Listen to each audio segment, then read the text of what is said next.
एक राम दे एक रावण ना, एक क्षत्रिय दे एक बावन ना, उन्होंने उनकी नार हरी और विनने इनकी मार धरी, बस इतनी सीधी गाथन्ना तुलसी लिख गए कोथन्ना। तो कहने मंदियों का जो उद्धार कराया वो रावण ही करा सकता था, कोई किसी को नहीं मरवाता, और भगवान किसी न किसी को कारण बनाते हैं।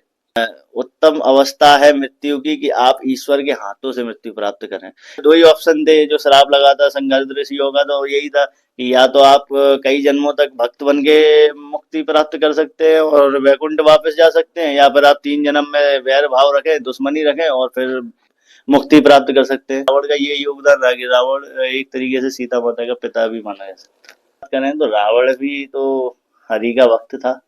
रावण की कई बातें हैं जो पूजने योग है, जानने योग है, समझने योग है। राम जी ने रावण को मारना एक आखिरी विकल्प रखा था पहला, कि राम ने कभी ये नहीं चाहा कि रावण मरे। मतलब ब्राह्मण था और वो ज्ञानी भी था, ठीक है, वो ब्रह्म का ज्ञान भी रखता, तो सब पता था।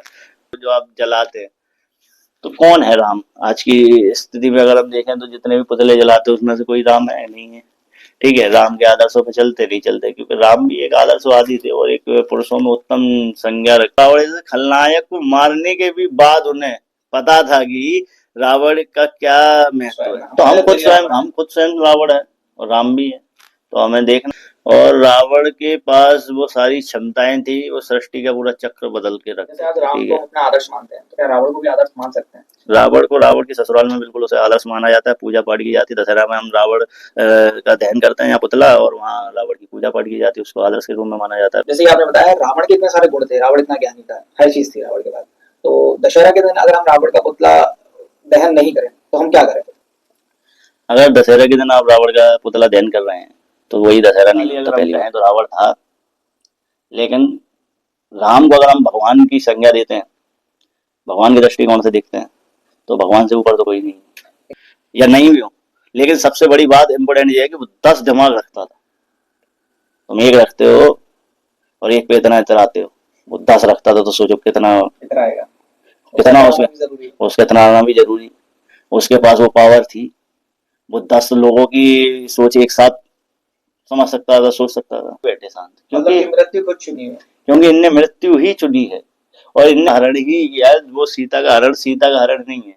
वो जो सीता है वो छाया सीता है, असल सीता नहीं। ये भी एक बात है कि हम उसकी योग्यताओं को भी नहीं नकार सकते। अपने आप में इस लोक से अगर बात करें तो वो पारलौकिक ही था। तो ये सीधा सीधा इशारा करता है कि रावण ने मृत्यु चुनी। कैसे और क्यों? क्योंकि उसे अपने 3 जन्म फुलफिल करने थे, ठीक है, प्राप्त करनी थी। तो वो अकेले भी तो मर सकते थे, इतने सारे लोगों को क्यों मरवा के मारे? सही तरीके से एक ज्ञानी की दृष्टि से देखें, जागृत अवस्था से देखें, तो वही तो सर्वज्ञानी का लक्षण है कि वो जानता है कि सामने ईश्वर है और ईश्वर से मरने पर भी मुक्ति प्राप्त है।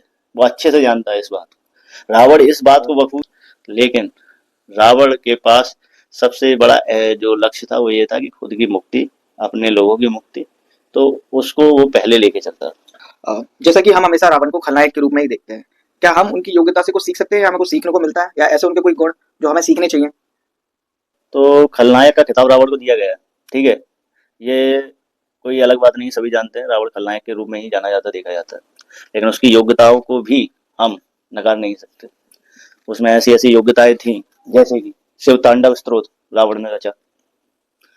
यहाँ तक कि जो कैलाश पर्वत, जिसको इंच मात्र भी कोई नहीं हिला सकता, वो रावण ने उठाया था। वो बात अलग है कि भगवान शिव ने उसको वापस यथापूर्वक कर दिया था, लेकिन उठाया किसने? रावण ने। ऐसे कई सारे मंत्र, कई सारे पूजा पाठ की पद्धतियां भी किसने रची? रावण ने, ठीक है। और रावण अपने आप में वो सारी योग्यता रखता था। उसने काल को अपना दास बना के रखा था, कई देवी देवताओं को अपना बंधक बना के रखा था। तो ये तो है कि उसमें योग्यताएं तो थी।